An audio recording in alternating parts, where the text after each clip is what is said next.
Hello, bekunore juju hospana bekuni হেজেনাগো আজাগরং গমাগো তো যারা মোর বড় কোনো সেই দিও তারারে অসংখ্য ধন্যবাদ যারা এখনো নশো অবশ্যই বেকনে সেই দিবা সো আজকে অ্যাকচুয়ালি আমি আমার বাড়ির পাশে একটা প্রাইমারি স্কুল আছে আমার মেয়ে যেখানে পড়েছিল তো ওখানেই চলে আসলাম আজকে যেহেতু এখানে বার্ষিক প্রতিযোগিতা অনুষ্ঠান হচ্ছে তো একটু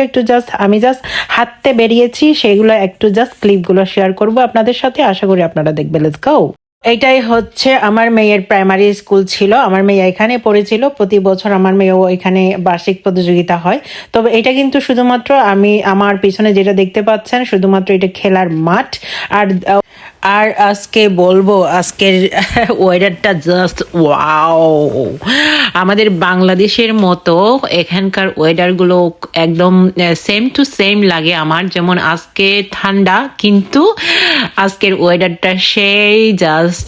জোস হয়েছে আমার কাছে খুব ভালো লাগে এই ওয়েদারটা আর শীতকালটা খুব ভালো লাগে বাংলাদেশের মতো আমি যখন বাংলাদেশে ছিলাম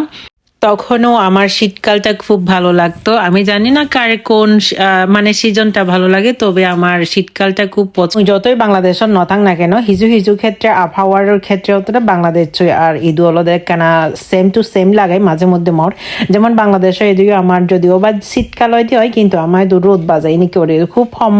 সময় রোদ নবাজা দিয়ে আয় তাই এসে নলদে গম লাগে তবে তোমার মাত্র হেঞ্জান লাগে দেখা দেয় ও মতো নলদে গম লাগে সেই পিচ্ছেন দিয়ে নলদে স্কুলান তাই ইয়ান কিন্তু বানাম মাঠ ইদু অলদে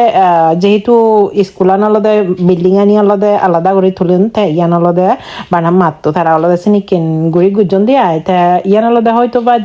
জাগার হয়তো নমিলে তাছে কেনরে গুজন নেয় তবে হারাম নয় যে ইদু স্কুলানি অলদে ব্যাগ স্কুলানি প্রাইমারি স্কুলানি অলদে বড় খেলার মাঠ তাই এসে অনেকান কম লাগায় আমাদের বাংলাদেশে কিছু স্কুল আছে শুধুমাত্র বাড়িগুলো মানে স্কুল ভিতরে কয়েক রুম নিয়ে একটা স্কুল বানিয়ে ফেলে কিন্তু ওই রকম ভাবে এখানে কোনো প্রকার করা যাবে না স্কুল থাকতে গেলে এখানে অবশ্যই মাঠ থাকতে হবে ওরকম তো এই আর কি আজকের ব্লগটা এতটুকু ভালো লাগলে অবশ্যই লাইক শেয়ার কমেন্ট করতে ভুলবেন না আর